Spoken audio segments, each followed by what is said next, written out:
আল্লাহ রাব্বুল আমিন বলছেন মুহাম্মদ সাল্লাল্লাহু আলাইহি সাল্লামকে যে তোমাদেরকে দেওয়া হলো আল্লাহর নবী হিসাবে, তোমাদের মাঝে যাকে প্রেরণ করা হলো এই মানুষটা আসমান থেকে নেমে আসেন নাই।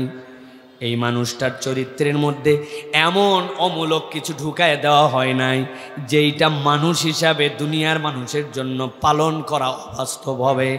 ফেরেশতাদের চরিত্র হচ্ছে আল্লাহর গাইড দ্বারা তারা নির্ধারিত পথে চলেন, নিজের ইচ্ছা মতো কিছুই করতে পারে না, অটোমেটিক চলাচল করে। এই জন্য আল্লাহ যেরকম ইচ্ছা সেরকম তার মধ্যে আল্লাহর পক্ষ থেকে নির্দেশনা যদি ঢুকায় দেন সেইটা পালন করতে বাধ্য, কেননা আল্লাহ রব্বুল আমিন তাকে সেইভাবেই সৃষ্টি করেছেন। কিন্তু আল্লাহ রাব্বুল আমিন বলছেন লাকাদ জাআকুম রাসূলুম মিন আনফুসিকুম আজিজুন আলাইহি মা আনিতুম হারিস।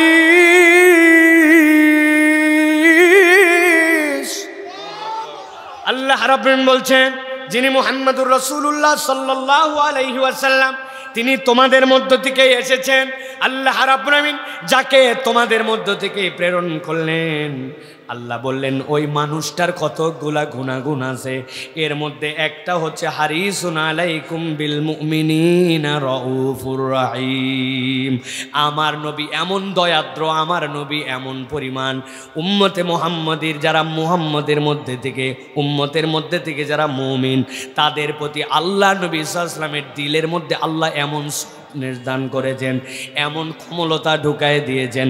আল্লাহ বলছেন আমার নবীর যত গুণাগুণ থাক না কেন আল্লাহ রব্বুল আমিন নবীকে নরম এবং নম্র করে তৈরি করেছেন। সুবহানাল্লাহ। আল্লাহ রাব্বুল আমিন এমনি এমনি এই কথা বলেন নাই। আল্লাহ রাব্বুল আমিনের এই কথা বলার দ্বারা উদ্দেশ্য আমার নবী যে বিধান নিয়ে আসছে, আমার নবী যে হুকুম নিয়ে আসছে, আমার নবী তোমাদের কাছে আল্লাহর পক্ষ থেকে যে দিক নির্দেশনা নিয়ে আসছে, আমি আল্লাহ স্বয়ং সাক্ষ্য দিচ্ছি উম্মত যদি চায় এইটা তার হৃদয়ে ধারণ করতে পারবে, এইটা তার জন্য কঠিন হবে না, অপালনযোগ্য হবে না। আমি আল্লাহ রাব্বুল আমিন পালনীয় এরকম গুণাগুণ দিয়ে আমার নবীকে যেরকম সৃষ্টি করেছি, নবীর মাধ্যমে এমন দিন তোমাদেরকে দিলাম যেই দিনও তোমাদের জন্য পালন করা কঠিন হবে না। সুবহানাল্লাহ। নবী করিম সাল্লাল্লাহু আলাইহি সাল্লাম যেরকম নম্র, ঠিক আল্লাহর নবীর মাধ্যম দিয়ে যে দিন এসেছে আল্লাহ রাব্বুল আমিন বলছেন ওই দিনের বুঝটাও আল্লাহ তোমাদের কাছে সহজ করে দিয়েছেন। সুবহানাল্লাহি ওয়া বিহামদি। প্রিয় ভাইরা, আল্লাহ রাব্বুল আমিন এরপরে বলছেন হুমকি দিয়া, আমি তোমাদের মধ্যে থেকে যে নবীকে প্রেরণ করলাম, নবী আপনি ঘাবড়ায়েন না, অনেক দাওয়াত আপনি দেন, অনেক কথা আপনি বলেন, কিন্তু এর মধ্যে থেকে কতক লোক আছে যারা আপনার দিকে মুখ ফিরায় নেয়, আপনার দিকে থেকে সরে যায়, আল্লাহ নবীর হৃদয়ের মধ্যে কষ্ট পান। কিন্তু আল্লাহ বলছেন ফা ইন তাওয়াল্লাউ, তাদেরকে বলে রাখেন তোমরা যদি মুখ ঘুরায় নাও, নবীর আদর্শ জানায় দেওয়ার পরেও যদি সেইটা পালন না করো, তোমরা যদি মুখ ফিরায় পৃষ্ঠ প্রদর্শন করো, নিজে নিজে একটা বুঝ দাঁড় করাও, আমারও মাথায় কিছু বুঝ আছে, ইসলামের বুঝি একমাত্র বুঝ নাকি, নবীর বুঝি একমাত্র বুঝ নাকি, আমারও তো একটু বুঝ আছে। আমার আল্লাহ রাব্বুল আমিন বলছেন ফা ইন তাওয়াল্লাউ ফাকুল হাসবিয়াল্লাহ।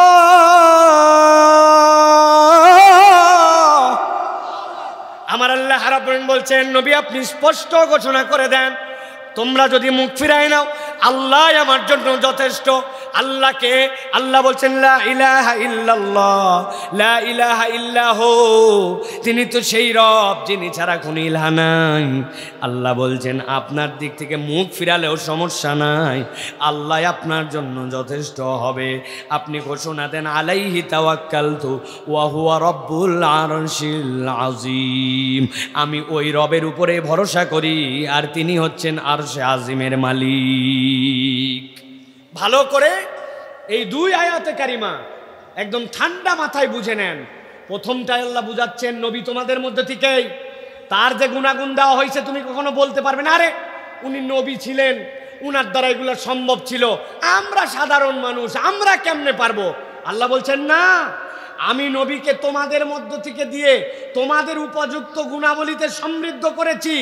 এইরকম অলৌকিক কোনো বিষয় নয় যে নবী অর্জন করেছেন আর তুমি পারবে না। তুমি চেষ্টা করলে নবীর মতো হওয়া কারো দ্বারা সম্ভব নয়, তবে নবীওয়ালা গুণে নিজেদেরকে গুণান্বিত করা সম্ভব। এটা কে বলেছেন? জোরে বলতে হবে, কে বলছেন? এটা 1 নম্বর বিশ্বাস। আর 2 নম্বর আল্লাহ বলছেন পণ্ডিতি করে মুখ ফিরাই নিতে পারো, নবীর আদর্শ থেকে সরে যেতে পারো। আল্লাহ বলছেন এতে আমার নবীর ইজ্জতহানি হবে না, কোনো ক্ষতি হবে না, বরং আরশ আজিমের রব যিনি তার গোলাম আমার নবী মুহাম্মদুর রাসূলুল্লাহ সাল্লাল্লাহু আলাইহি ওয়াসাল্লাম। মূলত এর দ্বারা আল্লাহ বুঝাতে চান দুনিয়াতে অনেকেই নবী বিদ্বেষী থাকে, নবীকে অপমান করার চেষ্টা করে, নানানভাবে কটূক্তি করে, আল্লাহ রাসূল সাল্লাল্লাহু আলাইহি ওয়াসাল্লামের ইজ্জতহানি করে, আবার নিজেদেরকে মুসলমান বা মুসলমানের পরিচয় দিয়ে থাকে। এরা মূলত আল্লাহর নবীর কোনো ক্ষতি করতে পারে না। যারা আল্লাহর নবীকে বেইজ্জত করতে চায় এরা দুনিয়া আখিরাতে আল্লাহ কর্তৃক বেইজ্জতি হবে, ঠিক কি না? প্রিয় ভাইয়েরা, এই 2টি বিষয় আমাদের মাথার মধ্যে ধারণ করতে হবে। প্রিয় ভাইয়েরা, এখন আমি আপনাদের কাছে সংক্ষিপ্ত সময়ে যে গুণাগুণের কথা বলতে চাই সেই বিষয়গুলি একে একে টু দ্য পয়েন্ট আপনারা মাথার মধ্যে, আমরা মাথার মধ্যে নেওয়ার চেষ্টা করব। 1 নম্বর, উম্মতের প্রতি নবী আকরাম সাল্লাল্লাহু আলাইহি ওয়াসাল্লামের একটা দিল ছিল, যেই দিলটা ছিল সহানুভূতির। আজকের পৃথিবীতে আমরা সহানুভূতিশীল নই। আজকের পৃথিবী রূঢ়তায় পূর্ণ। আমরা এই পৃথিবীর নাম দিয়েছি এখন আধুনিক, কমার্শিয়াল। আমরা এটাকে নাম দিছি এখন আমাদের দুনিয়াতে, এটা হচ্ছে রূঢ় বাস্তবতায়, এটি আমাদের মডার্ন ওয়ার্ল্ড। যেই ওয়ার্ল্ডের মধ্যে নিজে বাঁচলে কার নাম ভাই? বাপের নাম। আমাদের সমাজ এখন এইটার প্রতিনিধিত্ব করে। অথচ রাসূলুল্লাহ সাল্লাল্লাহু আলাইহি ওয়াসাল্লামের অন্যতম গুণাগুণ ছিল, মহানবী সাল্লাল্লাহু আলাইহি ওয়াসাল্লাম ছিলেন সহানুভূতিশীল। কি শীল বলেন সকলে? আরেকবার বলেন, কি ছিলেন? সহানুভূতিশীল। আমি হাদিস থেকে আপনাদের কাছে উদাহরণ দিব যাতে আমাদের কাছে এই বিষয়গুলো পরিষ্কার হয়। ওয়াজ আমরা অনেক জায়গায় করি, বক্তব্য অনেক জায়গায় দেই, কিন্তু এই জায়গার থেকে আমাদের এই দিক নির্দেশনা নিয়ে যেতে হবে। দেখেন রাসূলুল্লাহ সাল্লাল্লাহু আলাইহি সাল্লাম কেমন সহানুভূতিশীল ছিলেন। নবীজি সাল্লাল্লাহু আলাইহি সাল্লাম নামাজে দাঁড়াইছেন, ইশার নামাজ, ফজরের নামাজ। নবীজির তবিয়ত ছিল এশার নামাজে একটু দীর্ঘ কেরাত পড়া, প্রথম রাকাতটা একটু বড় করা, দ্বিতীয় রাকাতটা একটু ছোট করা। ফজরের নামাজে নবী করিম সাল্লাল্লাহু আলাইহি সাল্লাম প্রায় 2 রাকাত মিলায় আধা পাড়ার মতো পড়ে ফেলতেন, দীর্ঘ কেরাত করতেন। হঠাৎ করে একদিন নবী করিম সাল্লাল্লাহু আলাইহি সাল্লাম নামাজ পড়ছেন, সাহাবায়ে কেরামও নামাজের মনোযোগে আছেন। দেখলেন কি নবী করিম সাল্লাল্লাহু আলাইহি সাল্লাম হঠাৎ করে নামাজের, মনে হলে এখানে থামার কথা নয়, কিন্তু নবীজি থেমে গেলেন, থেমে রুকুতে চলে গেলেন। রুকুতে যে নামাজ সংক্ষেপ করে শেষ করে ফেললেন। সাহাবায়ে কেরাম নামাজের পরে উসখোস করছেন প্রশ্ন নিজেদের মধ্যে, আচ্ছা নবী করিম সাল্লাল্লাহু আলাইহি সাল্লাম এত দ্রুত নামাজ শেষ করে ফেললেন কেন? সাহাবায়ে কেরামের এই কিউরিসিটির আলোকে নবী করিম সাল্লাল্লাহু আলাইহি সাল্লাম নিজে উত্তর দিচ্ছেন। নবীজি বলছেন, ইন্নী লা আকুমু ইলা সালাত ওয়া আনা উরিদু আন উতাওয়িলা ফিহা ফাআসমাউ বুকা আস-সাবী ফাআতাজাওয়াজু ফি সালাতি কারাহিয়াতান আন আশুক্কা আলা উম্মিহি। নবীজি সাল্লাল্লাহু আলাইহি সাল্লাম বলছেন, ও আমার সাহাবীরা, বুঝেছি তোমাদের মনের মধ্যে কিছু জিজ্ঞাসা এসেছে। শোনো, আমি নামাজে দাঁড়ালাম, নামাজটা দীর্ঘ করার জন্য প্ল্যান করলাম, কিন্তু যেই না নামাজে দাঁড়িয়েছি, লম্বা তেলাওয়াত করছি, ফাসমাউ বুকা আস-সাবী, আমি শুনতে পেলাম একটা ছোট বাচ্চা মায়ের সাথে নামাজে আসছে, সে জোরে জোরে কাঁদতেছে। মসজিদের মধ্যে অনেক সময় বাচ্চা কাঁদে না, আ আ আ করে কাঁদতেছে। নবীজি বলছেন, নামাজের মধ্যেই বাচ্চার কান্নার শব্দটা আমার কানে আসলো। নবীজি বললেন, আমি মনে করলাম আহারে নামাজ দীর্ঘ করব, কিন্তু সাথে সাথে ভাবলাম আন আশুক্কা আলা উম্মিহি, এই বাচ্চাটা কাঁদবে আর মা দীর্ঘ কেরাত পড়বে, না পারবে নামাজ ছেড়ে দিতে, না পারবে মনোযোগ দিতে, বাচ্চার কান্নার জন্য তার কষ্ট হবে, আবার আল্লাহর কোরআনও শুনতে চাবে। দুইটার কারণে তার মনে দ্বিগুণ কষ্ট। এই জন্য আমি নবী আকরাম সাল্লাল্লাহু আলাইহি সাল্লাম সিদ্ধান্ত নিলাম যে কেরাতকে ছোট করে দিয়ে ওই বাচ্চাটাকে কোলে তুলে দুধ খাওয়ায় ওর মা যেন ওকে শান্ত করতে পারে। এই জন্য নামাজের দীর্ঘ ইচ্ছার কেরাতও আমি মুহাম্মদ সাল্লাল্লাহু আলাইহি ওয়াসাল্লাম ছোট করে দিছি। হযরত কাতাদা বর্ণনা করতেছেন, বুখারীর হাদিসের মধ্যে আসছে। কি বুঝলেন ভাই? যেই নবী নামাজকে দীর্ঘ করতেন, তেলাওয়াতকে এত মর্যাদা দিতেন, সেই নবী একটা বাচ্চা, মা কষ্ট পাবে, বাচ্চাটা কান্নাকাটি করবে, অপরের নামাজের কনসেন্ট্রেশন ব্রেক হবে, কতটুকু সহানুভূতিশীল হলে একজন মহামানব একটা সালাতের ভিতরেও এইটুকু বিষয়ে সতর্ক থাকেন। সুবহানাল্লাহ। এটা একটা উদাহরণ মাত্র। প্রিয় ভাইয়েরা, নবী করিম সাল্লাল্লাহু আলাইহি সাল্লাম বলছেন, দুনিয়ার মানুষ জেনে রাখো, জুইলাত কুররাতু আইনিন নবী সাল্লাল্লাহু আলাইহি ওয়াসাল্লাম ফি সালাত। বলা হচ্ছে নবীজিকে যে নবীজির চোখের সান্ত্বনা ছিল সালাত আদায় করা। নবীজি সালাতের মধ্যে যেই সান্ত্বনা তার হৃদয়ের মধ্যে পেতেন, যেই চোখের শীতলতা নবীজি পাইতেন, নবীজির পুরা জীবনে আর অন্য কোনো আমল এরকম ছিল না। এরকমও নবীজির জীবনে আছে, নবীজি একটি মাত্র আয়াতে কারিমা তেলাওয়াত করে পুরা রাত্র পার করে দিয়েছেন। সেই নবী করিম সাল্লাল্লাহু আলাইহি সাল্লাম তার প্রিয় সালাত, সেই সালাতটুকুকে আল্লাহ রাব্বুল আলামিনের একটা গোলাম যে কাঁদতেছে তার মায়ের দিকে তাকায়া নবী করিম সাল্লাল্লাহু আলাইহি সাল্লাম নামাজকে ছোট করে ফেলেছেন। এই যে সহানুভূতি, আমাদের অন্তর থেকে এই সহানুভূতি উঠে গেছে। আমাদের দিলের মধ্যে আর মায়া নাই, আমাদের দিলের মধ্যে আর করুণা নাই।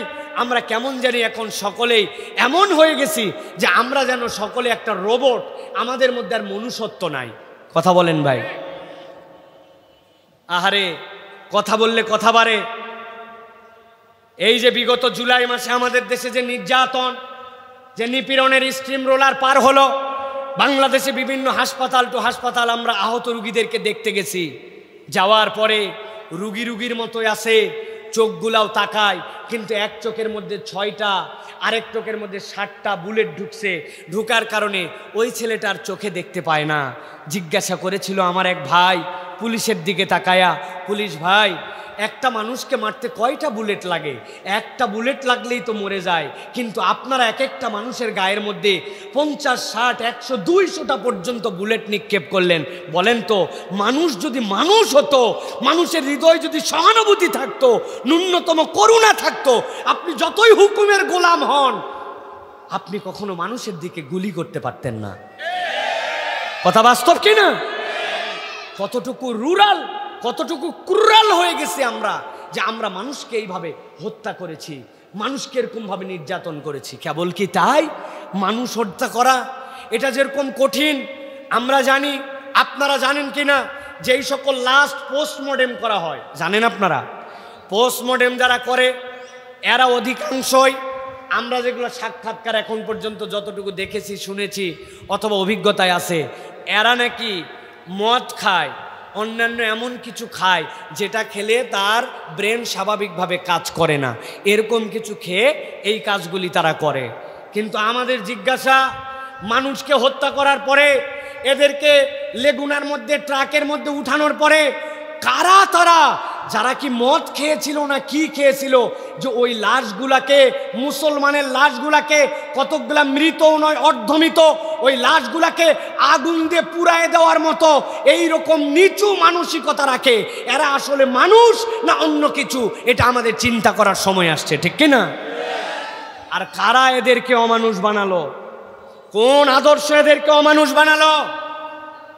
কোন নীতি নৈতিকতার আদর্শে এরা এরকম হলো? আমাদের এইগুলা চিন্তা করার দরকার।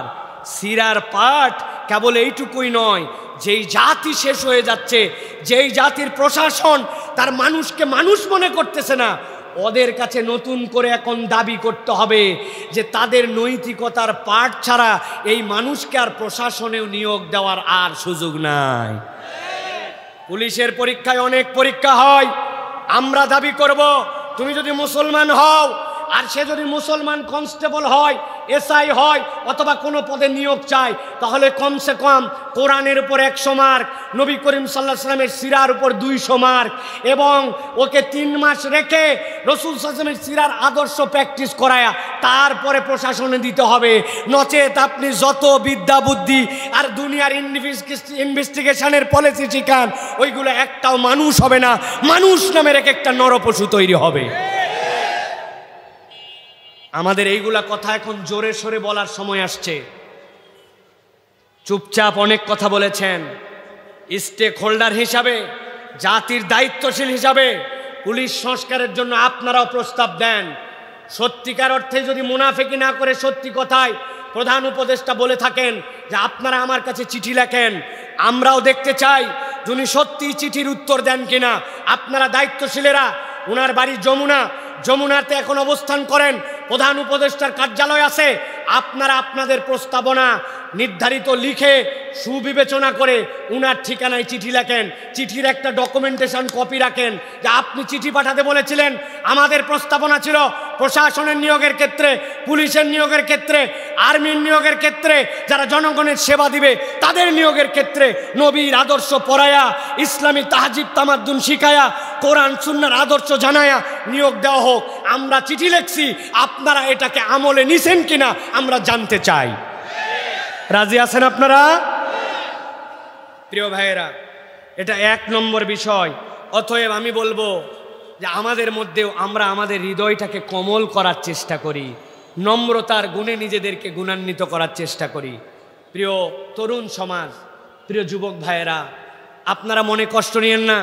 আমি আপনাদের অঞ্চলে 12 বছর ধরে খুতবা দেই, মনে করেন না আব্দুল হাই সাইফুল্লাহ আজকে এখানে এসে এরকম কথা বলতেছে। 12 বছর ধরেই আল্লাহ রব্বুল আলমিনের বিশেষ দয়ায় ফজলে ওই খুতবার মঞ্চ থেকে কোনোদিন মাথা নিচু করে কোনো শক্তিকে পরোয়া করে কথা বলা হয় নাই। হক কথা বলার আল্লাহ তৌফিক দিয়েছিলেন, এখনও রেখেছেন। আমৃত্যু এরকম হক কথা যেন বলে যেতে পারি, এইটা আপনাদের কাছে দোয়া চাই। এবং আপনারা যারা মনে করছেন হঠাৎ করে হুজুর মনে হয় আজকে এই জায়গায় এসে এরকম কথা বলতেছে, এই হুজুর হঠাৎ করে নয়, এই হুজুরের ধরনই এরকম। কেন এই কথা বললাম? আমার তরুণ আছে এখানে, আমার যুবক আছে এখানে, নম্রতার কিছু চিহ্ন আছে, যে নম্রতার চিহ্ন আপনাদের আচরণে আমরা দেখতে পাই না। একটা নম্র ছেলে মুহাম্মদুর রাসূলুল্লাহ সাল্লাল্লাহু আলাইহি সাল্লামকে ভালোবাসে, উম্মতের দাবিদার, অথচ সেই ছেলের জামা কাপড় পরা দেখলে বেয়াদব মনে হয়, ওর প্যান্ট পরা দেখলে বেয়াদব মনে হয়, ওর চুল কাটা দেখলে বেয়াদব মনে হয়, ওর পিতামাতার সাথে আচরণ দেখলে বেয়াদব মনে হয়। আপনি কেমন মুসলমান যে আপনার আচরণে, আপনার আখলাকে, আপনার পোশাক পরিচ্ছদে আপনাকে দেখে আদবওয়ালা মনে হয় না?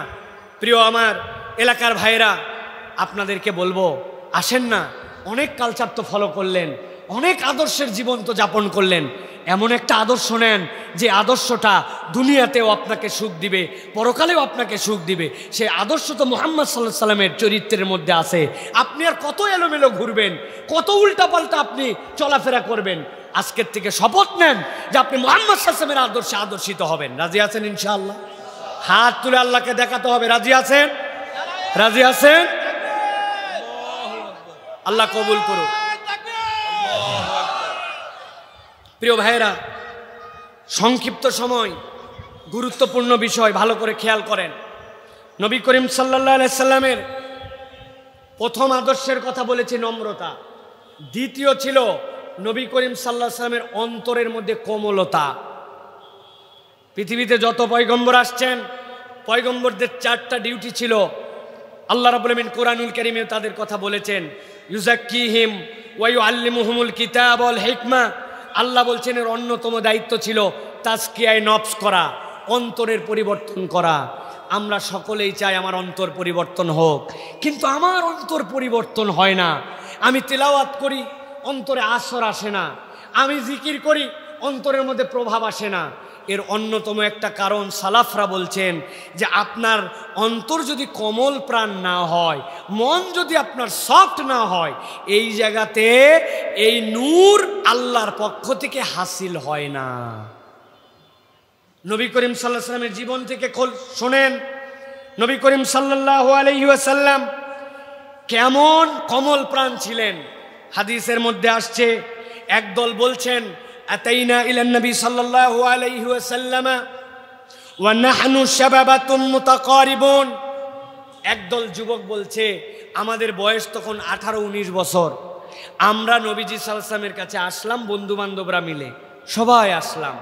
আসার পরে ফাকামনা ইনদাহু 20 ইয়াওমান ওয়া লাইলাতান, আমরা নবীজির কাছে 20 দিন থাকলাম। সমবয়স্ক বন্ধু বান্ধব সবাই মিলে আসছে দূর থেকে যে চলো নবীজির কাছে যাব এবং আমরা নবীজি সাল্লাল্লাহু আলাইহি ওয়াসাল্লামের কাছে দিন শিখে নিব। তারাই বলছেন আমরা সমবয়স্ক, আমরা নবীজির কাছে আসলাম, এরপরে আমরা 20 দিন নবী করিম সাল্লাল্লাহু আলাইহি ওয়াসাল্লামের কাছে অবস্থান করলাম। তারা বলছেন ওয়া কানা রাসূলুল্লাহ সাল্লাল্লাহু আলাইহি ওয়াসাল্লাম রহিমান রফিকান, নবীজি ছিলেন অতিশয় দয়াদ্র, অতিশয় কোমল প্রাণ। আমরা বুঝতাম, কিন্তু আমাদের মনে মনে একটু চিন্তা, পরিবার ছেড়ে আসছি, বাপ মা ছেড়ে আসছি, 1 দিন 2 দিন করতে করতে দিন শিখার জন্য 20 দিন আসি। নবীজি আমাদেরকে অনেক স্নেহ করেন, অনেক আদর করেন, নবীর কাছে থাকলে ভালো লাগে, কিন্তু বাপ মা আছে, পরিবার আছে, ইয়াং মানুষ, 20 দিন ধরে আসি। কেউ কাউকে বলে নাই, কিন্তু ভিতরে ভিতরে এরকম একটা চিন্তা আসছে। ফালাম্মা জন্না, তারা বলছেন আমরা যখন ধারণা করলাম যে আমরা আমাদের পরিবারের কাছে গেলে মনে হয় আমাদের ভালো লাগবে, আমাদের একটুখানি শান্তি লাগবে, আশ্চর্য হয়ে গেলেন তারা। আমরা ইয়াং, আর নবী করিম সাল্লাল্লাহু আলাইহি সাল্লামের বয়স তখন 60 বছরের কাছাকাছি। হঠাৎ করে নবী করিম সাল্লাল্লাহু আলাইহি সাল্লাম আমাদের কাছে আসলেন। আসার পরে বললেন সাআলনা আম্মান তারাকনা বাদানা, এই যুবকেরা তোমরা বাড়িতে কাদেরকে রেখে আসছো? তোমাদের বাড়িতে কার কে আছে? ওই বলতেছে আমার শুধু আব্বা আছে, আরেকজন বলছে আমার আব্বা আম্মা আছে, আরেকজন বলছে আমার একটা ছোট ভাই আছে। মানে তারা যেন ভিতরে তড়পাচ্ছিল যে কখন এই কথাটা নবীর কাছে বলবে। কিন্তু তারা আশ্চর্য হয়ে দেখলো যে নবী এসে জিজ্ঞাসা করলেন, এই তোমরা বাড়িতে কাদেরকে রেখে আসছো? তোমরা যে 20 দিন ধরে এখানে আসো, কোনোদিন আমার কাছে বলোও না কবে যাবে না যাবে, পড়েই আসো এখান থেকে। সুবহানাল্লাহ। নবী করিম সাল্লাল্লাহু আলাইহি সাল্লাম তাদেরকে বললেন, এরপরে ফাখবারনাহু, আমরা আমাদের পরিবারের খবর দিলাম। এরপরে ক্বালা ইরজু ইলা আহলিকুম, আর থাকবে না এখানে, 20 দিন অনেক থাকছো, এখন যাও, যে তোমরা তোমাদের পরিবারের কাছে চলে যাও। ওই সাহাবাই কেরাম বলছেন, এত সাহাবি, আবু বকর, ওমর, ওসমান, কত আমাদের বয়সী সাহাবি, কত মানুষ, বিভিন্ন জন বিভিন্ন কিছু তালিম দিলেন, কিন্তু কেউ আমাদের কাছে জিজ্ঞাসা করলেন না। কিন্তু নবী এমন কোমল প্রাণ যে একটা তরুণ, একটা যুবক, তার হৃদয়ে কি চলতেছে আল্লাহর নবী এটাও অনুভব করলেন। অনুভব করে তাদেরকে বললেন, যাও তোমরা বাড়ি চলে যাও, আবার সময় মতো এসো। সুবহানাল্লাহ। কথাটা কত সহজ না, যে এর মধ্যে কি মেসেজ আছে? এটার মধ্যে মেসেজ আছে, ও তরুণ, মুহাম্মদ সাল্লাল্লাহু আলাইহি ওয়াসাল্লাম তোমার অন্তর বুঝতেন, আমার অন্তর বুঝতেন, তোমার আমার উপরে এমন কিছু আদর্শ চাপাই দিয়ে যান নাই যেটা তোমার মনে হবে, আমার মনে হবে যে আমি এইটা করতে পারবো না, এটা করলে আমাকে আনস্মার্ট লাগবে, এটা আমার দ্বারা অবাস্তব। অনেক তরুণ আছে, অনেক যুবক আছে, আমি বলি মুখে দাড়ি রাখো না কেন? বাপ মানা করছে না, মা মানা করছে না, স্কুলে নিষেধ করে না, তো তোমার দাড়ি নাই কেন মুখে? কই হুজুর আনস্মার্ট, আনস্মার্ট কি লাগে? হে তরুণ, হে যুবক, ভালো করে বুঝো, তুমি দাড়ি না রাখতে পারো, তোমার দ্বারা হয়তো সম্ভব নাও হতে পারে, কিন্তু তুমি যদি মনে করো তোমার মুখে দাড়ি রাখলে তোমাকে আনস্মার্ট লাগে, তাহলে পৃথিবীতে যেই মানুষ স্মার্টনেসের মানদণ্ড, আল্লাহ যাকে চূড়ান্ত আদর্শ মানুষ বলেছেন, তুমি তাহলে ওই রাসূলুল্লাহ সাল্লাল্লাহু আলাইহি সাল্লামকে আনস্মার্ট বললে, আর আল্লাহর নবীকে কেউ যদি আনস্মার্ট ভাবে, তার ঈমান থেকে বের হয়ে যাওয়ার সম্ভাবনা আছে। এত সস্তা ভাবেন না, সব কিছুর সাথে এত সহজে মিলাই ফেলেন না। নবীজি নিষেধ করলেন, মাসফালা মিনাল কাবাইনি ইজারি ফিন্নার, তুমি তোমার টাকনুর নিচে কোনো কাপড় পরতে পারো না। আপনি বলতেছেন টাকনুর উপরে পড়লে আনস্মার্ট লাগে, তার মানে আপনি কি বুঝালেন? নবীজি আপনার মন বোঝে নাই। নবী করিম সাল্লাল্লাহু আলাইহি সাল্লাম বুঝাইছে বুড়া বয়সে যায় টাকনুর উপরে উঠান লাগবে, ইয়াংদের জন্য এটা নয়। আপনি তাহলে আল্লাহ নবীর আদর্শকে অস্বীকারী হয়ে যাবেন। এই জন্য বলছি, নবীজি যুবকদের মন বুঝতেন, তরুণদের মন বুঝতেন। যেই সময় যুবকদের মন কেউ বুঝে নাই, মুহাম্মদ সাল্লাল্লাহু আলাইহি ওয়াসাল্লাম বুঝে তাদেরকে বাড়ি পর্যন্ত পাঠাইছে। আর আপনি বলতেছেন ওই নবী আপনাকে না বুঝে দাড়ি রাখার কথা বলল, টাকনুর উপরে কাপড় উঠানোর কথা বলল, পিতামাতার নির্দেশ মেনে চলতে বলল, ছোটদেরকে স্নেহ করতে বলল, বড়দেরকে সম্মান করতে বলল। আপনার মধ্যে এগুলা কোনো আদর্শ নাই। আপনি পরিচয় দেন আমি একজন মুসলমান তরুণ। আপনি মুসলমান প্রকৃত তরুণ হতে পারেন নাই, পারেন নাই।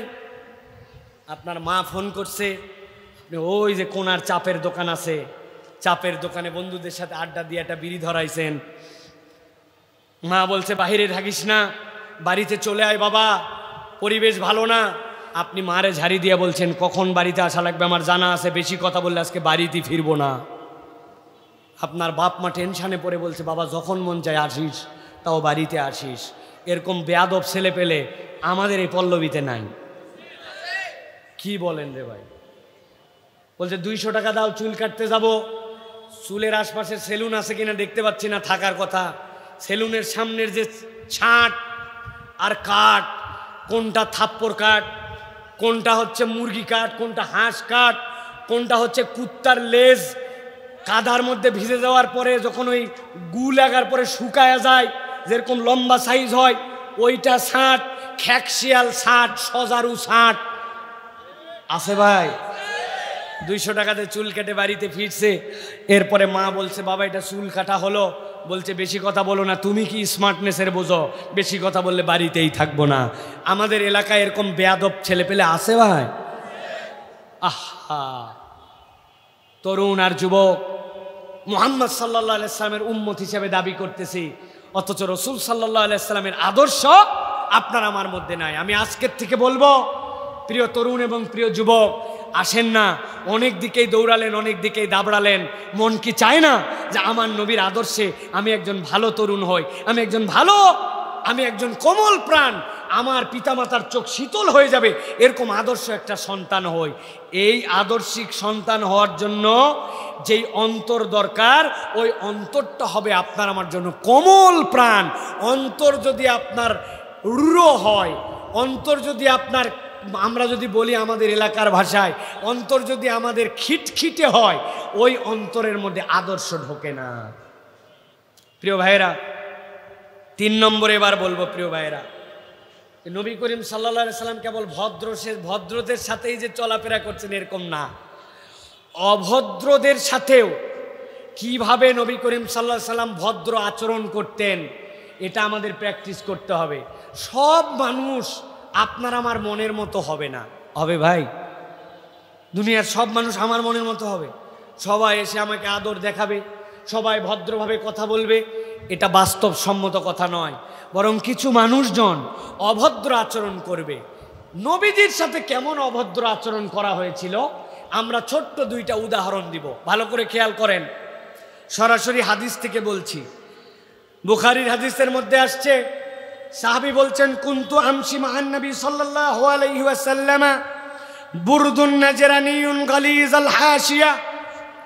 আমরা নবীজির সাথে চলাফেরা করছিলাম, এমন সময় নবীজির কাঁধের মধ্যে একটা চাদর ছিল।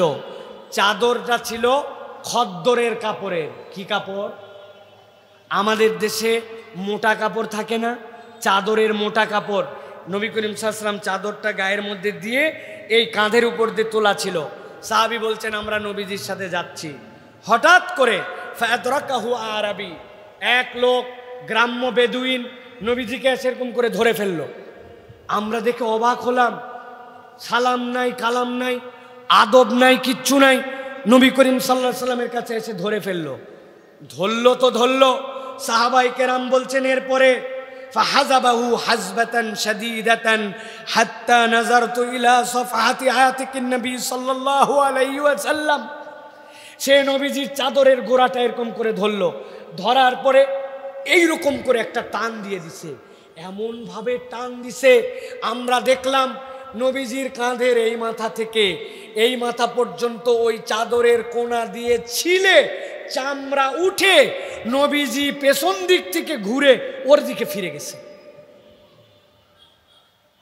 অভদ্রতাটা কেমন? ধরলো, চাদরে হ্যাঁচকা টান দিল, এমন টান দিল চাদরের পাশ লেগে নবীজির গলা কেটে গেল। গলায় কেবল কেটে গেল না, নবী করিম সাল্লাল্লাহু আলাইহি ওয়াসাল্লাম যে দিক ছিলেন ওই দিক থেকে উল্টা দিকে ফিরে গেলেন। আপনি ভেবে দেখেন, আপনার আমার লিডারের সাথে অথবা আপনার আমার ইমামের সাথে 4-5 জন মুসল্লি আছেন, আর কেউ একজন ইমাম সাহেবের কাছে যদি জামাটা ধরে এরকম করে টান দেয়, মুসল্লি যদি সত্যিকারই মুসল্লি হয় তো ওই লোকের নাক শুদ্ধ যাওয়ার সুযোগ নাই, ঠিক না? বেদ্য ব্যাককল কোথাকার, আদব নাই, আখলাক নাই, কিচ্ছু নাই। ইমাম সাহেবের কেমনে কথা বলতে হয় জানো না? আর নবীজির চাদর টেনে নবীজির ঘাড় ছিঁড়ে ফেলছে। সহিহ বুখারীর হাদিস। সাহাবায়ে কেরাম বলছেন, ওয়াকাদ আসরাত বিহি হাশিয়াতুর রিদাই মিন শিদ্দাতি জাযবাতিহি সুম্মা ক্বালা মুরলি মিন মালিল্লাহিল্লাযী ইনদাক। সাহাবায়ে কেরাম বলছেন, নবীজির ওই রক্তের মতো দাগ উঠে গেল, নবীজির দিকে ফিরলো। এর বেয়াদবি তখনও শেষ হয় নাই। নবীর দিকে ঘুরে লোকজনকে বলো, তোমার কাছে যেইগুলা বাইতুল মালের সম্পদ আছে ওই সম্পদ থেকে আমাকে কিছু সম্পদ দিতে। চিন্তা করছেন বেয়াদবির লেভেলটা কোন জায়গায়? বুখারীর হাদিসের মধ্যে আসছে, নবী করিম সাল্লাল্লাহু আলাইহি ওয়াসাল্লামের সাহাবীরা এই দৃশ্য দেখে তো সহ্য করা কঠিন, কিন্তু নবী করিম সাল্লাল্লাহু আলাইহি ওয়াসাল্লামের সাহাবীরা বলছেন, আমরা বিস্ময়ে ভীত হয়ে দেখলাম। ফালতাফাত ইলাইহি ফাদাহিকা সুম্মা আমারা লাহু বিআতাইন। নবীজি তার দিকে ফিরলেন, ফেরার পরে নবীজি ওর দিকে তাকায় হাসি দিয়ে দিলেন একটা, দেওয়ার পরে বলেন, এই আমার সাথে যারা আসো ও কিছু চাইছে, ওকে কিছু দিয়ে দাও। কি বুঝলেন ভাই? কি বুঝলেন আপনি? একটা মানুষ কি পরিমাণ নিজের মধ্যে আদর্শিক বুৎপত্তায় পৃথিবীর বুকে কিয়ামত পর্যন্ত আদর্শ স্থাপনে একজন মূর্খ, জাহেল, অভদ্র, আপনার বিরোধিত মত সম্পন্ন মানুষ, তাকে কিভাবে সবচেয়ে বেশি সহনশীলতায় আপনাকে সম্মান করতে হবে, তার এই মূর্খতাকে ইগনোর করতে হবে, তার এই অজ্ঞতাকে পাশ কাটাতে হবে, তার এই মূর্খতার প্রতিবাদে তার প্রতি অন্যায় অবিচার প্রতিশোধের মানসিকতা ত্যাগ করে একজন মানুষের প্রতি কতটুকু ভালোবাসা দেখাতে হবে, এইটার আদর্শ দেখায় গেছেন মুহাম্মদুর রাসূলুল্লাহ। কোন আদর্শ?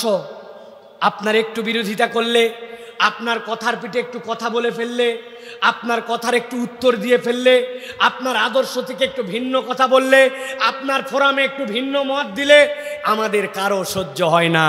আমরা পরমত অসহিষ্ণু, ঠিক কিনা? আমার দেশ, আমার বাপের দেশ, এই তো আমাদের অ্যারোগেন্স, মানে আমার সব, আমি যা বলবো তাই হবে, আমার বিপক্ষের কেউ থাকতে পারবে না। এটা কখনো মুসলমানের আদর্শ হতে পারে না, ঠিক কিনা? এই জানোয়ার সুলভ আদর্শ আমাদেরকে শেষ করে দেয়। কথাটা অনেক দূর পর্যন্ত নিয়ে গেছি, কাছাকাছি নিয়ে আসি। বাড়িতে বউ বলছে একটা মত, আপনি আপনার বউয়ের কথাই সহ্য করেন না। সরকারের কথা বললে খুব ঠিক বের হয়, কিন্তু বউয়ের সাথে উনার ঠিক কানেকশান নাই। উনি বউকে দাবায় রাখে, স্বামীকে দাবায় রাখে, সন্তান সন্ততির সাথে সহানুভূতিশীল কথা নাই। আমরা আদর্শ বিবর্জিত হয়ে গেছি। মুসলমানদের পরিবার আজকে অশান্তির বাগান, পরিবারে পরিবারে হতাশা, পরিবারে পরিবারে আমাদের মধ্যে বিভিন্ন ধরনের অস্থিরতা তৈরি হয়েছে। কেন? কেননা আমরা পরিবারের মধ্যে ভদ্র আচরণের বাহিরে চলে আসছি। আমরা একজন অভদ্রতা করতেই পারে, কিন্তু আমাকে কিভাবে ভদ্রতার মধ্যে থাকতে হবে, এই আদর্শটা নবীজির চরিত্র ছাড়া কেউ আপনাকে শিখাবে না। ওই চরিত্রটা আমি পড়ি না, ওইটা পড়লে না রিমাইন্ডার আসবে, ওইটা পড়লে না আমি বুঝবো। এই জন্য বলবো প্রিয় ভাইরা, আসুন আমরা যেরকম বিনয়ী আচরণকারী হব, রহম দিলওয়ালা হব, সেরকম ভিন্ন মত অথবা অন্য কেউ অভদ্র আচরণ করে ফেললেও আমি আদর্শিক দিক থেকে উম্মতের মুহাম্মাদি হিসাবে আমি অভদ্র আচরণ করব না, এই শপথটা আমাদেরকে নিতে হবে। পারবো ইনশাআল্লাহ? এত সোজা না, খালি আন্দাজি ইনশাআল্লাহ বলেন না। দোকানদারের ওখানে গেছে, পানের সিরিয়াল বলছে 2 বার পান দেওয়ার কথা, ও শুনতে পায় নাই। ওরে বাবারে দোকানদারের, মনে করছিস তোর কাছে কেউ ঠেকা না? আমাকে চিনিস চিনিস কিছু বলি না বলে বাবা রে বাবা, অল্পতেই আমরা তিরিক্কি হয়ে যায়। আমাদের আচার আচরণের মধ্যে কোনো মাইল্ডনেস নাই, আচার আচরণের মধ্যে সফটনেস নাই। প্রিয় ভাইয়েরা, তাহলে এটা 3 নম্বর বলেছে আপনাদের কাছে যে আসুন কেউ যদি অভদ্র আচরণও করে আমরা চেষ্টা করব সাধ্যের মধ্যে আমাদের ধৈর্যের পরাকাষ্ঠা দিয়ে আমরা যেন উত্তম আচরণকারী হই। এটা যদি করি তাহলে এটা মুহাম্মদ সাল্লাল্লাহু আলাইহি ওয়াসাল্লামের গুণে আমরা নিজেদেরকে গুণান্বিত করতে পারবো ইনশাআল্লাহ। যেন আমাদেরকে তৌফিক দান করেন। প্রিয় ভাইয়েরা, বিশেষ করে আমাদের অঞ্চলে আরেকটা কথা না বললেই নয়, আমাদের অনেক মাদ্রাসা আছে, এর মধ্যে তাহফিজ মাদ্রাসা আছে। আমাদের অনেক মাদ্রাসার শিক্ষকরা মনে করছেন হেফজোখানায় কায়দা পড়ানোর জন্য, তারপরে আমপারা পড়ানোর জন্য, হেফজো করানোর জন্য পিটন দেওয়া মনে হয় সুন্নত। না ভাই, মারা সুন্নত তো নাকি? ভাই অনেক গভীর কথা, কিন্তু একটা জিনিস শুধু বলি, আল্লাহ রাব্বুল আলামিন নিজের পরিচয় দিয়েছেন আর রহমান আল্লামাল কোরআন খলাকাল ইনসান আল্লামাহুল বায়ান। আল্লাহর 99টা নাম আছে, ওয়ালিল্লাহি আসমাউল হুসনা। আল্লাহর কাহার নাম আছে, ওয়াহাব নাম আছে, আজিজ আছে, কওয়ি আছে, আল্লাহর কঠিন কঠিন নাম আছে। আল্লাহ আর রহমান আল্লামাল কোরআন, আল্লাহ কোরআন শিক্ষা দেন। এর আগে আল্লাহ রহমান নাম ব্যবহার করেছেন, আজিজ কাহার জাব্বার ব্যবহার করেন নাই। অতএব কোরআনের শিক্ষক, ইসলামের শিক্ষক, ইসলামের আদর্শের শিক্ষক রূঢ় স্বভাবের হবে না, কঠিন স্বভাবের হবে না, বদরাগী হবে না। কোরআন শিখানোর নামে কোনো বাচ্চা কাচ্চার গায়ে হাত তোলা যাবে না। এটা আমাদের অনেকের মধ্যে বিরূপ প্রতিক্রিয়া তৈরি করছে। আপনাকে সবচেয়ে নরম দিলওয়ালা হতে হবে, এটা কোরআন শিখাচ্ছে আমাদেরকে। অতএব আমরা যারা ইমাম, আমরা যারা খতিব, আমাদের চরিত্র সবার আগে সংশোধন করতে হবে। আমরা যারা ইসলামের ব্র্যান্ডিং করে বেড়াচ্ছি, আমার জুব্বা টুপি দেখে দেখে আমাদেরকে মানুষ মুসলমানিত্বের উপর লেভেল মনে করতেছে। সালাফরা বলতেন, ইমাম ইবনুল কাইয়িম জাওজিয়া রাহমাহুল্লাহ বলছেন, সালাফরা বলতেন তোমরা ওই লোক দেখানো তাকওয়া থেকে হেফাজত করো নিজেদেরকে। লোকজন বলছে লোক দেখানো তাকওয়া কি জিনিস? বলে ওই তাকওয়া তোমার পোশাক পরিচ্ছদ দেখে মানুষ মনে করে তুমি মুত্তাকি, অথচ তোমার অন্তরের কোনো পরিবর্তনই হয় নাই। এইরকম মুসলমানিত্ব থেকে তোমরা বাঁচো। কি মনে হয় এখন আমাদেরকে দেখলে? বাপরে, হুজুরের দাড়ি কি সুন্দর, টুপি সাদা, জুব্বা লম্বা, চাল চলন দেখলে সালাম কালাম, আতর ছাড়া ঘোরে না। বাপরে বাপ, আমাদের হুজুর জীবন্ত আল্লাহর ওলি। কিন্তু উনি যখন নিজের জীবনে, পরিবারের জীবনে, ব্যক্তি জীবনে, আচরণের জীবনে, ধার করছিল ধার ফেরত দেওয়ার জীবনে, কর্জ করার জীবনে, ব্যবসার জীবনে, ওই জায়গায় 2 নম্বর না, ওই জায়গায় নম্বরহীন আছে না ভাই? আমাদের এই হুজুর কেবল আমি হুজুর না, আমরা সবাই তো কোনো না কোনো সময় হুজুরের ভেষ ধরি। জুম্মার নামাজ পড়ার সময় তো টুপি পরে যাই, ঈদের নামাজ পড়ার সময় তো পাঞ্জাবি লাগায় যায়, মুখে তো সকলেই কম বেশি দাড়ি রেখে দিচ্ছি। তো এই হুজুর তো আমরা কমন হুজুর, আর এই ভণ্ডামিটা এখন কমন ভণ্ডামি, ঠিক কিনা? অনেক কথা আছে ভাই, অনেক কথা। একটা উদাহরণ দে। এক লোক মুদিখানার দোকানদারি করে। এই লোক ওয়াজ শুনছে, দাড়ি রাখা ওয়াজিব, নবী দাড়ি কাটতে নিষেধ করছেন, দাড়ি কাটা হারাম, দাড়ি কাটলে ওয়াজিব তরকের গুনাহ হয়। কবরে যাওয়ার পরে জিজ্ঞাসা করা হবে, মান হাযার রাজুলুল্লাযী বুইসা ফি কবরিক, চেনো নাকি এই লোককে? দেখো তো কবরে যে আসছে। হাদিসের মধ্যে আসছে মান নাবিয়ুকাও বলা হতে পারে, দেখানোও হতে পারে যে এই নবী। দেখো নবীর মুখে এত বড় দাড়ি, আপনার মুখে কোনো দাড়ি নাই, কবরের মধ্যে আপনি কেমনে আপনার নবীকে চিনবেন? এত সহজ না, অটো পাস হয়ে জায়গায় না যে বৈষম্য বিরোধী আন্দোলনের আগে 6 পরীক্ষার পরেরটা দিব না, জোর যার মুল্লুক চালায়া অটো পাস নিয়ে নিলাম, কবরে অটো পাস নাই। এই ওয়াজ শুনে একজন বড় দাড়ি রেখে দিছে, খুব ভালো কথা, দাড়ি রাখা ভালো। ওই লোক এখন মুদিখানার দোকানদারি করে। ফজরের নামাজের পরে গোসল করে মুদিখানার দোকানে গেছে, সকাল 7টায় দোকান খুলছে। দাড়ির ঘন দাড়ি, মুখের মধ্যে অনেক দাড়ির মধ্যে পানি আছে, দোকানে দাঁড়ায় দাড়ি ঝাড়তেছে। দাড়ি ঝাড়ার মধ্যে এক লোক আসছে, এসে দেখে দাড়ি পরিষ্কার করে, বাপরে বাপ, জাতা মুখটা কি মানুষ। বলছে ভাই আপনার দোকানে মসুরের ডাল আছে? দাড়ি ঝাড়তে ঝাড়তে বলছে আছে মানে, সামনে তো সব মসুর। বলছে ভাই এখন তো বিশ্বাস পাওয়া যায় না, কোনটা দেশি, কোনটা চায়না, কোনটা ইন্ডিয়া। আমি তো হাফ কেজি ডাল নিতে চাইছিলাম, কিন্তু আপনার মতো বিশ্বাসী দোকানদার ভাই 5 কেজি ডাল দেন দেশি মসুর। এই দাড়ির ঝাড়ি দেওয়া লোক, এইসা টাউটের টাউট, আগের দিন ওর দোকানের কর্মচারী ছিল। দেশি মসুর 100, কথার কথা, ইন্ডিয়ানটা 75, চায়নাটা 110। ও লাভ বেশি করার জন্য 3 কোয়ালিটির মসুর মিশাই প্রতি 40 কেজিতে 5 কেজি করে এক্সট্রা ভেজাল দিছে। দিয়ে আগে ফায়দা হতো 20, এখন হয় 30। দাড়ি ঝাড়ি দিচ্ছে আর এদিকে মসুর হাফ কেজি নিতে আছে 5 কেজি। বলেন তো ভাই, এই দাড়িওয়ালা এই দাড়ি দিয়ে কবরে যাওয়ার পরে পার পাবে? কথা বলেন, পাবে? সুতরাং নবীজির সুন্নাত, নবীজির আদর্শ গ্রহণ করব, কিন্তু এইটা যেন প্রতারণা না হয়, আল্লাহর জন্যও না, দুনিয়ার জন্যও না। আপনি দাড়িওয়ালা, টুপিওয়ালা, নামাজি, কিন্তু আপনি মিথ্যা কথা বলেন। আপনার বয়স হয়ে গেছে, বাপ কবে মারা গেছে, আপনি নবীর উম্মত দাবি করেন, কিন্তু এখন পর্যন্ত আপনি বোনের সম্পদ ফেরত দেন নাই, আপনার স্ত্রীকে পর্দা করেন না, মিথ্যা কথা বলে বেড়ান, আদর্শ খারাপ, আপনার মধ্যে এখনো চরিত্র ঠিক হয় নাই। এটা 1 নম্বর নয়, এটা 2 নম্বর মুসলমান, ঠিক কিনা? আমাদেরকে এই জায়গাতে ঠিক হতে হবে। প্রিয় ভাইয়েরা, 3টা পয়েন্ট বলেছি সংক্ষিপ্তভাবে, আর 2টি পয়েন্টের কথা বলে শেষ করি। প্রিয় ভাইয়েরা, আরেকটি হচ্ছে নবীজির জীবনের আদর্শ থেকে আমাদের জীবনে নেওয়া জরুরি। নবী করিম সাল্লাল্লাহু আলাইহি ওয়াসাল্লাম এমনকি ইবাদত বন্দিগিতেও নবী করিম সাল্লাল্লাহু আলাইহি ওয়াসাল্লাম কোমল প্রাণ ছিলেন। কেমন কোমলতা? কোমলতার অনেকগুলা ধরন আমরা দেখলাম। এর আরেকটা কোমলতা ছিল, রাসূল সাল্লাল্লাহু আলাইহি ওয়াসাল্লাম ইবাদত বন্দিগিতে পর্যন্ত উম্মতের জন্য কঠিন হক চান নাই। নবী করিম সাল্লাল্লাহু আলাইহি সাল্লাম মেসওয়াক করা পছন্দ করতেন, জানেন আপনারা?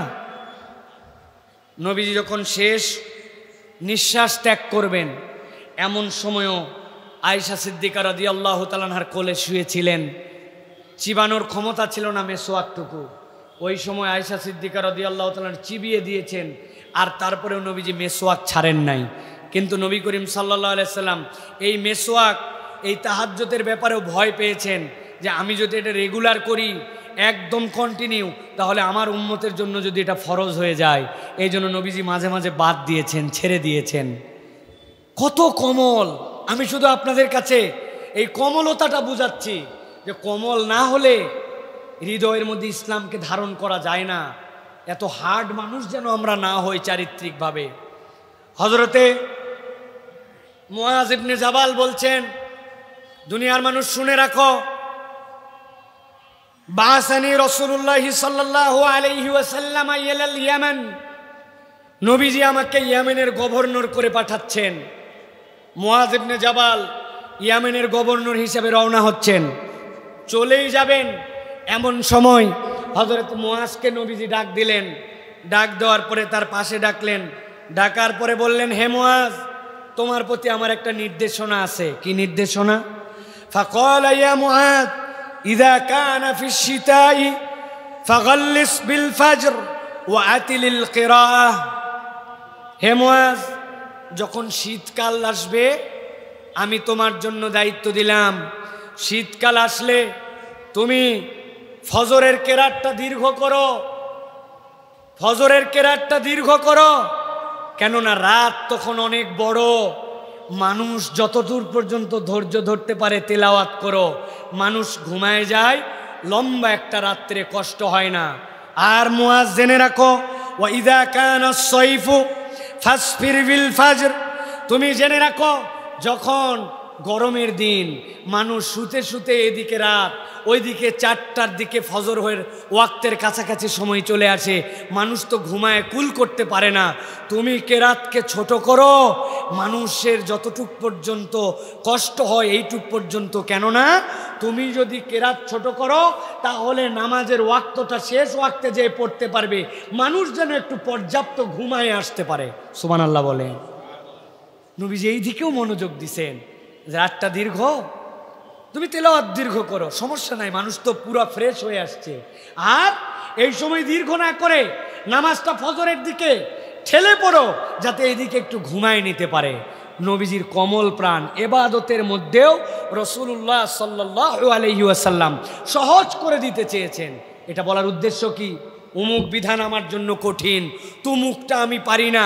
আমাদের এরকম ধারণা আল্লাহ বোধহয় আসমানি বিধান জোর করে চাপায় দিয়েছেন। আপনাকে ইমানে বিশ্বাস করতে হবে আল্লাহর নবী কর্তৃক আনিত শরীয়তের কোনো বিধান আমাদের জন্য অপালনযোগ্য নয়। একমত আপনারা? একমত আপনারা? তাহলে যেই মহিলারা বলতেছে যে আমরা বোরকা পরতে পারি না, বোরকা পরলে পর্দা করলে আনস্মার্ট লাগে, দাড়ি রাখলে আনস্মার্ট লাগে, সুদ ছাড়া নাকি ব্যবসা হয় না, মিথ্যা না করলে বলে দোকানদারি চলে না, টাউটামি না করলে বলে দুনিয়ার বুকে চালাকি হওয়া যায় না, তা আপনি কি বুঝাতে চান এর দ্বারা? যে ইসলাম এবং আল্লাহ রসুলের আদর্শ এই যুগে চলে না। আল্লাহ রসুল সাল্লাল্লাহু আলাইহি সাল্লামের আদর্শ মানলে আপনি বোকা মানুষ হয়ে যান, ব্যবসাপাতি সমাজে আপনার অবস্থান কিছুই থাকবে না। এই কথা যদি কেউ বুঝে সুঝে বলে সে ঈমান থেকে বের হয়ে যাবে। অতএব সিদ্ধান্ত নেন, পরিবর্তন হন। মা বোনেরা ঘর থেকে কথা শুনতেছেন, কতদিন আর এরকম করে চলবেন? গড্ডালিকা প্রবাহে জীবনযাপন করতেছেন। আপনার বাড়ির থেকে লাশ বের হয় নাই, আপনার বাপ মা মরে যায় নাই, আপনি মানুষকে কবরে নামাতে দেখেন নাই, আপনি কে জানাজার নামাজ এই মাঠে দেখেন নাই। সেই ডাক তো আমার চলে আসতে পারে, কবরে তো সকলের জন্য ওই 3 জিজ্ঞাসা হবে, যেই জিজ্ঞাসা ছাড়া উঠতে পারবো না। তাহলে যেই নবীর আদর্শ ছাড়া আপনি চললেন, আপনি আপনার বাড়িতে ল্যাংটা নাচ দেখেন, আপনি আপনার বাড়িতে ইন্ডিয়ান ফিল্ম দেখেন, আপনি আপনার বাড়িতে নাটক সিনেমার নামে বেহায়া মেয়েদেরকে দেখেন, আপনার সন্তানকে নিয়ে দেখেন, ছোট একটা সন্তান আপনার বাড়িতে, আপনি এমন কিছু দেখতেছেন যেইটা দেখে ওই সন্তানের রুচি পর্যন্ত নষ্ট হচ্ছে। আগে বাপ মায়ের সাথে আমরা খেলা দেখতাম, হঠাৎ মঠাৎ ওই খেলার মধ্যে এমন বিজ্ঞাপন আসছে, বিজ্ঞাপন সহ্য করতে পারি নাই, মিথ্যা কথা বলে ভাব দেখায়া কথা কাটানোর জন্য অন্যদিকে ঘুরায় থাকছি। আর এখন বাপ মা, ছেলের বউ, মেয়ের বউ, অ্যাডাল্ট সন্তান, বাড়ির কাজের ড্রাইভার সবাই মিলে এমন জিনিস দেখে অন্তরে ফিলিংসও হয় না। আমাদের আছে না? কবে পরিবর্তন হবেন? আপনারা আপনাদের সন্তানকে নিয়ে আসেন যে হুজুর সন্তানটা যেন ভালো হয়, বাপ মায়ের কথা যেন শোনে, বাপ মায়ের শেষ বয়সে যেন খেদমত করে, সন্তান যেন আদর্শিক হয়। আপনার বাড়ি তো আপনি জাহান্নামের দোরগোড়া বানায় রাখছেন। ও কোনোদিন দেখে নাই মা উঠে ফজরের সময় নামাজ পড়লো, বাপ মসজিদে দৌড় দিল, আর আপনি মনে করতেছেন বাবা আমার সন্তান আব্দুল কাদের জিলানী রহমতুল্লাহ আলাইহি হবে।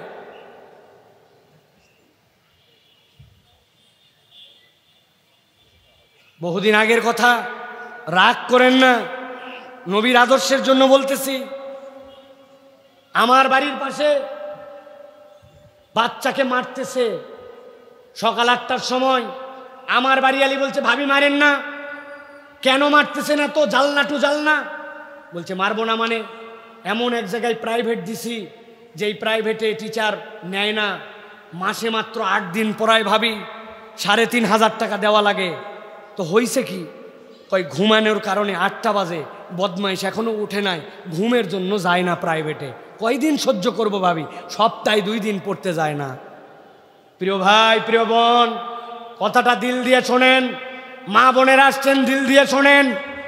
আপনি আপনার সন্তান প্রাইভেটে যায় না, উপযুক্ত সময় স্কুলে যায় না, স্কুল ফাঁকি দিয়েছে, ক্লাসে মনোযোগ দেয় নাই, সকাল 8টার সময় আপনি মারেন, সকাল 8টার সময় শাসন করেন, খারাপ কিছু নয়, করতেই পারেন। কিন্তু সকাল 8টায় ফজর হয় না। ফজরের নামাজ হয় এখন ঢাকা শহরে 5টা থেকে 5টা 10 পর্যন্ত। আপনি আপনার 5টা 10-এর সময় সন্তানকে উঠে মসজিদে পাঠান নাই, কোনোদিন খবর নেন নাই। আপনার ওই সন্তান আদর্শ সন্তান বানানোর জন্য, শিক্ষিত বানানোর জন্য, ইংরেজি শেখানোর জন্য কত প্রচেষ্টা করলেন, নামাজি বানানোর জন্য আপনি প্রচেষ্টা করেন নাই। ওই সন্তান কিয়ামতের দিনে আপনার জন্য জাহান্নামে যাওয়ার কারণ হবে।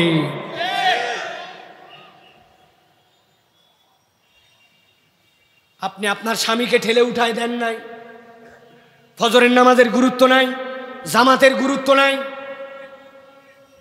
আমরা আমাদের নবীর আদর্শ গঠন করতে চেষ্টা করতেছি, বলতেছি আমার নবী সেরা নবী, মুহাম্মদ সাল্লাল্লাহু আলাইহি ওয়াসাল্লামের আমি উম্মত। বিষয়টা এত সহজ নয়। এই জন্য বললাম প্রিয় ভাইয়েরা, ইসলামের কোনো বিধান কঠিন নয়, জটিল নয়। নবী যেইগুলা কমলতার সাথে দিয়ে গেছেন, ফজরের কেরাতের ডিউরেশন কত, এটা যেই নবী মাথার মধ্যে রেখে নির্দেশ দিয়েছে উম্মতকে, ওই উম্মতের ফজরের মধ্যে কি বরকত এটাও বলা আছে, এশার মধ্যে কি বরকত এটাও বলা আছে। এই যে ছেলেটা দাঁড়ায় আছে না, কি নাম বাবা তোমার? কি নাম?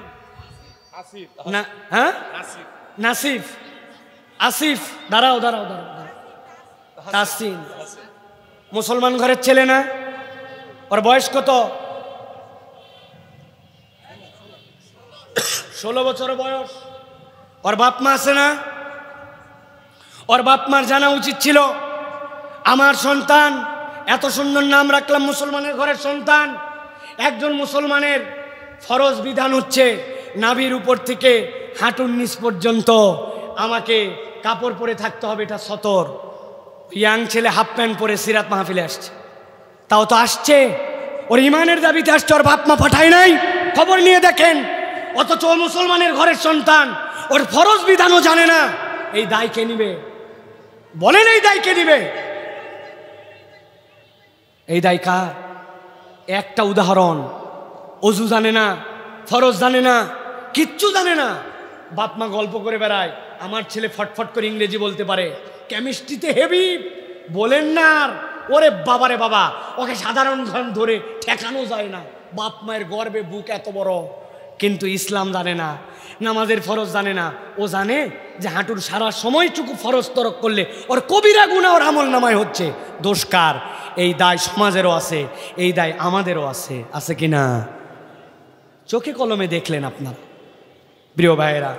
এই জন্য বলবো, ইবাদত বন্দিগিতে যেই নবী কোমলতা দেখায় গেছেন, ওই ইবাদত আপনি কোনো অজুহাতে যেন বাদ দিয়েন না প্রিয় ভাইয়েরা। এটা আমাদের জন্য বিরাট বড় গুরুত্বপূর্ণ একটি কথা। সর্বশেষ বলবো প্রিয় ভাইয়েরা, নবী করিম সাল্লাল্লাহু আলাইহি সাল্লাম সকলের জন্য দিলবান একজন মানুষ ছিলেন।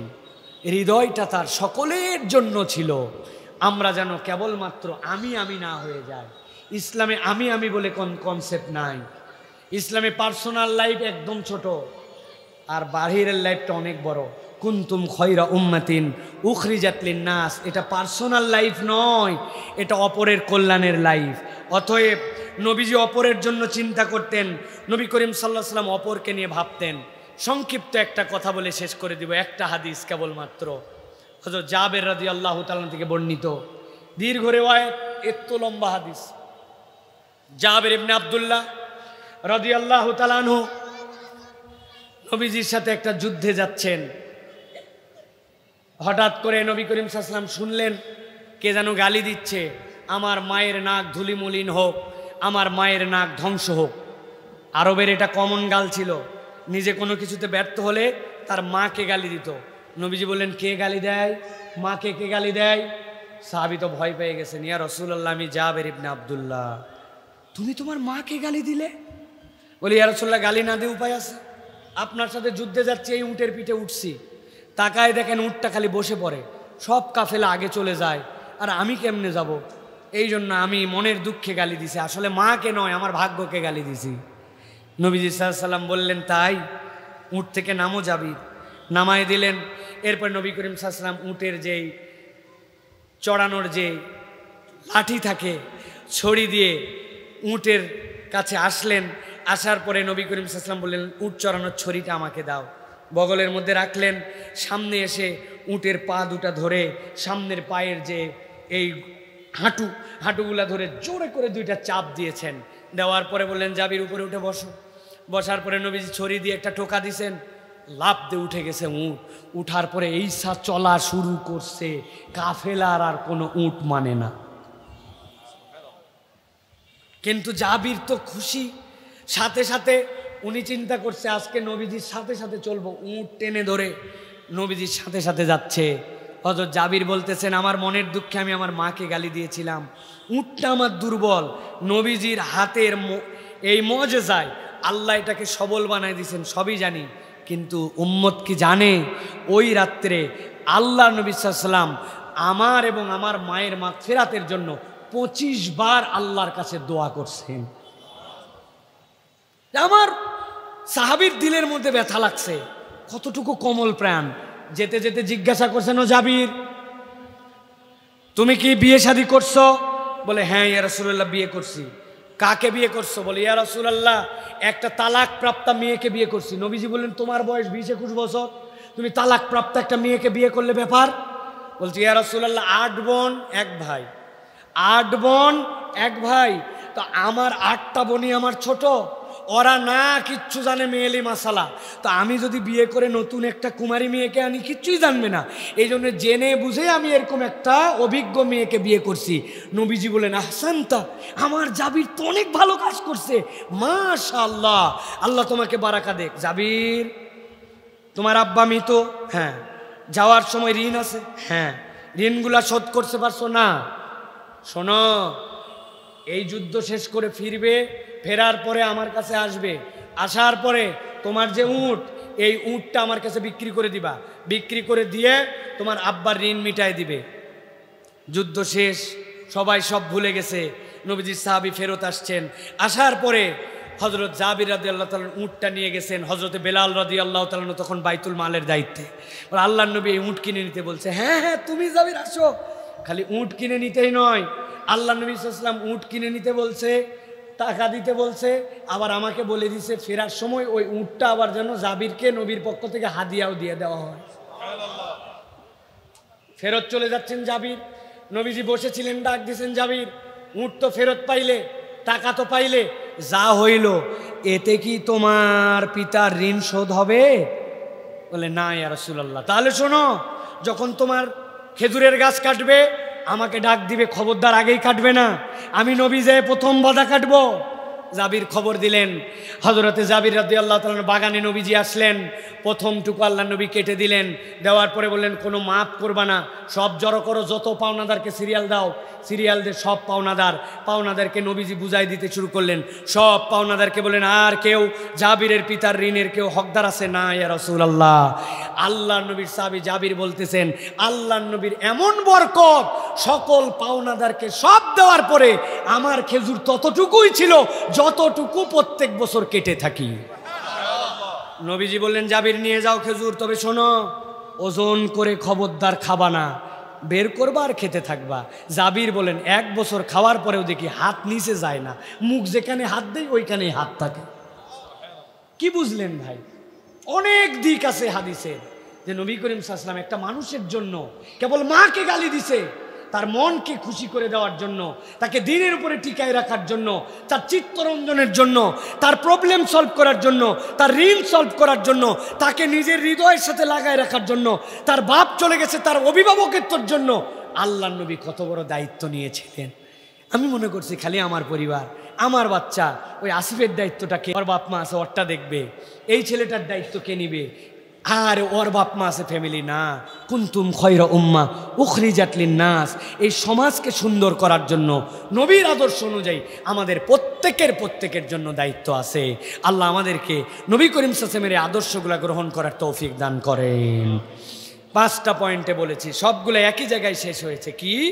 কোমল হৃদয়, নরম মন, অপরের জন্য সহনশীলতা, ইবাদতের ক্ষেত্রে মায়া, সকলের প্রতি দায়িত্বশীলতা এবং রাসূল সাল্লাল্লাহু আলাইহি ওয়াসাল্লামের কোমল প্রাণটা সকলের মধ্যে ছড়াই দিয়ে একটা দয়া, মায়া, ভালোবাসাপূর্ণ আদর্শ একটা সমাজ গঠন করা। আল্লাহ যেন আমাদেরকে নবীর আদর্শে আদর্শিত হয়ে কোমল দিল গ্রহণ করে আমাদেরকে যেন একটা প্রপার সুন্দর সমাজের সারথি এবং এটার সাথী হওয়ার তৌফিক দান করেন। বলেন আল্লাহুম্মা আমিন। হাযা মা ইনদি ওয়াল ইলমু ইনদাল্লাহ। সুবহানাকাল্লাহুম্মা বিহামদিকা আশহাদু আল্লা ইলাহা ইল্লা আনতা আস্তাগফিরুকা ওয়া আতুবু ইলাইক। ওয়াসসালামু আলাইকুম ওয়া রাহমাতুল্লাহি ওয়া বারাকাতুহু।